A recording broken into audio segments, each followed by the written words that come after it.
gimusiems po avino ženklu.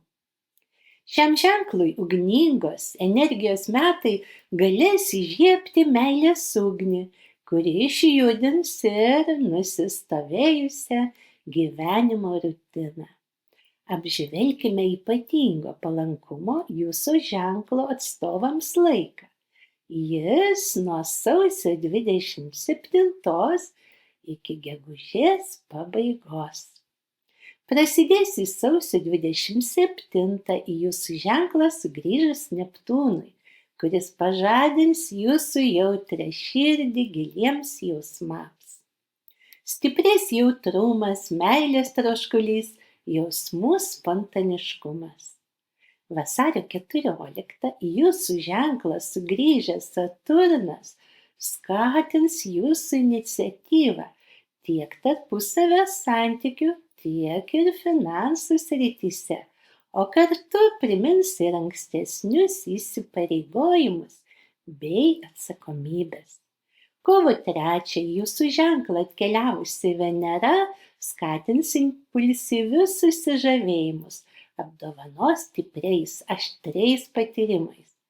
Kovo 21 jūsų ženklą įžengusi Saulė suteiks jums stiprų kūrybinės energijos impulsą, tad panaudokite jį patiems svarbiausiems tame skaičiuje ir finansiniams projektams.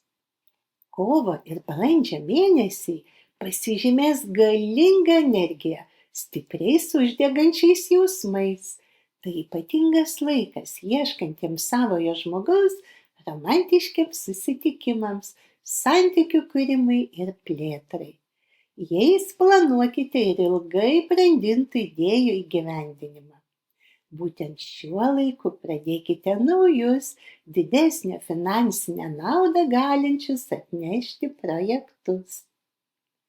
Po gimtadienio pajautę stiprų energijos impulsą, Saulė keliaujant jau Jaučių ženklu, į kurį gegužės 3 įžengs ir Merkurijus, metais rimtoms sutartims, naujiems finansiniams susitarimams, investicijoms ir įsipareigojimams, palankus planuojantiems įsigyti ir naują mašiną. Gegužės mėnesio 20 Jaučio ženklą perėjus Marsui, mėnesio pabaiga palanki nekilnojamo turto operacijoms, investicijoms, suplanuotiems stambiems pirkiniams. Vėlesni šių metų mėnesį jūsų ženkle tebeviešint Neptūnui ir Saturnui, jau pradėtųjų finansinių projektų tęstinumui, sukurtų santykių meilės jausmų brandinimui ir gilinimui.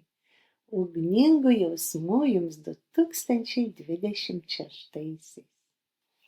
Norėčiau tik paminėti avino ženklo atstovams, kad tai yra bendros astrologinės tendencijos, kurias būtina derinti su asmeniniais kiekvieno jūsų rodikliais.